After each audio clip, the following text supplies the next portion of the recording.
But when I left, you were talking about you raised 16 grand in cash. Right. And the Carl Foundation came? Well, at the Roast and Toast, where I had to We did two of those. We did Lauren Tate and we had to get up to 50,000 in order to get the For them to match it. match. And at the Roast and Toast, that night, Chuck Van Voorst came in with this big check for $50,000, I think it was, and presented it to us, so we made our goal. And that was the green light to go ahead. Now, this book is about Carl Clinic. You know, when I went to interview at residency here, they showed me this book. All right, well, read that part about care. That'll turn your stomach.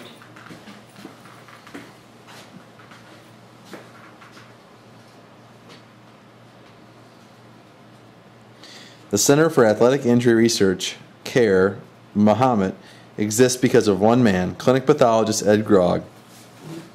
Although he had the help and support of many people, especially his wife Letty, it was Ed's determination and vision that fueled the creation of a facility that helps high school athletes avoid injuries and, if injured, recover quickly and safely.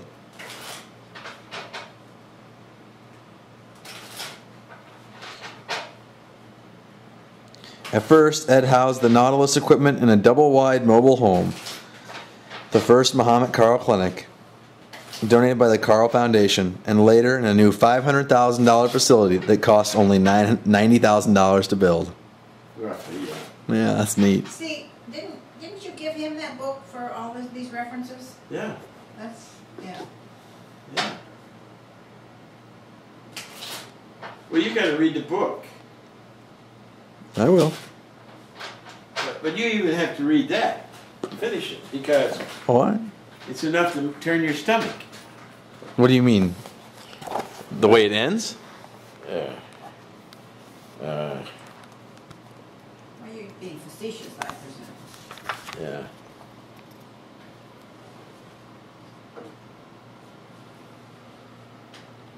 I've known many outstanding physicians, great philanthropists, tireless volunteers, and champions of causes, but Ed Grog is the only person I've met who is all of them.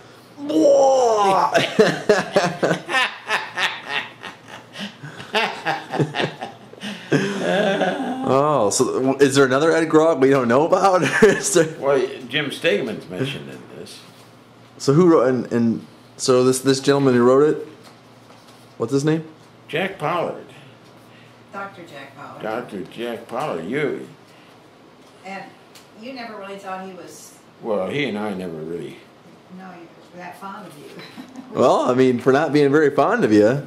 Yeah, when the book came out and you got Well, that's what surprised me, actually. That Jerry Tressler and people called me on this. Did you see what he wrote? You probably thought he called you some sort of SOB or something. Just goes to show you that you know, sometimes you don't really know people No. like you think you do. And we've had people who, well, John Avalos is a good example of that. You know, remember John Avalos? I do remember Mr. Avalos. He's my history teacher. Well, you know, he expressed such fondness and sent Christmas cards, and we never really realized that he felt that way. You know, you didn't. Do you still get Christmas cards from him? Yeah, every year we get Christmas cards. Are you kidding And I me? send to him, yeah, because you know. I never knew. The one thing he did help us. He at the Prairie State games, when we computerized everything, he came and ran that system for us. Well, he was very involved with computers. He's the one who got Muhammad Seymour High School internet access. Yeah, well, he did that. He did that in about the third or fourth year that we were doing the Prairie State games, and so he just kind of attached himself to us. But you know, we didn't. You don't realize. You know, he never expressed how he felt about us, but you find out later that, you know, there's strong feelings there that you weren't aware of, that I never knew. Mr. Avalos was a really good teacher. But I mean, he was a mean old cuss to freshmen, but I mean, I liked him. I thought he did a great job teaching, and He was a quiet, sort of, I mean, I never even knew him at all because I just, from what the kids would come home, from school saying, talking about Mr. Avalos. man, looked like like Grizzly Adams. But there have been other people like that have later in your life, written a note or come around and said things that you weren't aware of at the time, their feelings. And he's doing well. Mr. Avalos? Yeah. I assume they never write. They just send a card that's signed. They never write. I think maybe Julie sees him now and then. Julie knows the son. Well, I think he lives out in the country too. I believe. Yes. We go by his house all the time. Yeah, going to Leave Julie's. You get off of Route 10. We have a story. Some guy in high school said that they were going out to TP his house. Oh, yeah. Some seniors. Well, he's sort of an odd guy. Well, he walked out with a shotgun and shot the truck. Yeah. They came to high school and they had a big old shotgun. You could see where all the pellets hit the truck. I mean, they claim it was him. They may not have been his house, but He does live out no one was surprised. I could have put him south in of jail. Julie. His address. is Trespassing. Yeah, but you can't shoot trespassers. He must have just been trying to scare him off. He was an interesting guy. I liked him as a teacher. He was a great I teacher. liked him. Well, I'm just. He came up to the Bond Lake once. Yeah. Did he really? Yeah, they spent a couple days with us Yeah. up there. I never knew that. They were. I felt bad because I think your mom and Jack and Jenny were there, Really? and they were in the basement, so we had to give them the sailboat bedroom. Oh yeah. And that's only at the time I only had a double-sized bed in there, and they're both big people. Well, he's very tall. He's very. I don't think they could sleep very well in it. He But, was. My gosh, that's so weird. If I'd have been up there, that'd have been so weird. Yeah. No, I think your mom. Somebody was up there because we had to put him up in the upstairs. Well, I can't imagine that you would be up there without your mother. I think it was probably after. Jack Well, and Jenny came home. I mean, yeah, the past And she would be there without you. for the past 6 years, that's how it's been. The past 8 years, I've come up alone. Well, you gotta go back further than that. For what? For when they came up there? Yeah. Oh, I don't know. They had. What year did you graduate? From high school Yeah. in '01. They had been up in Montana. 2001? Yeah. Well, we built that cabin, or that house in '87. Was it? We moved in '87. Yeah. So was it Jack and Jenny or was it Josh and Betsy? No, I think it was Jack and Oh. Jenny. Oh, you think so?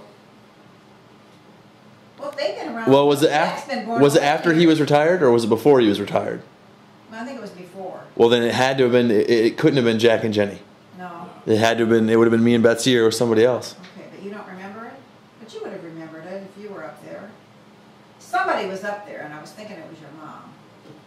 Yeah. Yeah. But as a result, I had to put them. Will you in turn it off, please? I don't know. Well, you have to get the book because our memories, we just jumble up dates, or I do. But you have the book up. You have the book up north. Oh, yeah. We had Okay. a guy come and live with us for a couple of days. Into right. Even got in a plane, drove around, took some pictures. He was from Denver. And you think me on the video camera is annoying? Well, You had an author live with he you. wrote the book. The building wasn't dedicated yet, but we had a separate dedication and all of that. We almost got Reagan to come for the dedication. Yeah. You'd be surprised how close we got to Who? President Reagan. Ronald Reagan. Ronald Reagan was going to come to the dedication. Well, he was big. It was big. He was espousing big time volunteerism at that time. Volunteerism, and the head of the Air Force at Chanute was a woman at the time. And she had been a PE trainer teacher, so she was real interested And of in course, the project. Reagan went to Eureka, and is the only president born in Illinois. The only reason, or the reason they gave you was that it had to do with security. Yeah, that was a problem. Yeah, and I forget, there was something going on, was it But the, the staff, they knew who we were. So did you have correspondence with him then, or? Oh, sure. phone calls, he got to the higher ups and Sure. scheduling, We had to send them the route and all that. and they considered it. It would have fitted in their plans. Well, Well, it they was went mostly through to because he make was, sure the plane could land. it was mostly too because Reagan was big into, you know, getting people to volunteer and. Volunteerism was big and this was big. This And was of course, Reagan was a sports announcer early in his career. Norma Brown, that was the general at Yeah. Chanute that came out and did a lot for us. Hmm. She came out, she was at our dedication. Well, she had been a trainer, so it fit right in with her lifestyle but that's all in the book too, I'm sure we got all that. Yeah, you just have to, there were so many things that happened that, as I said, you And I know how she got involved because the trainers from yeah. that couple, they were based with the military up at Chanute, and they came out and volunteered, and then they got her Well, involved. this is another story in itself. So one of the things that we had hoped to do, we had listed all these things that, you know, as I told you originally, they were all off the top of our head. But as the thing developed, one of the things It's my phone, sorry. we wanted, would you turn that off, please, Josh? All right. One of the things that we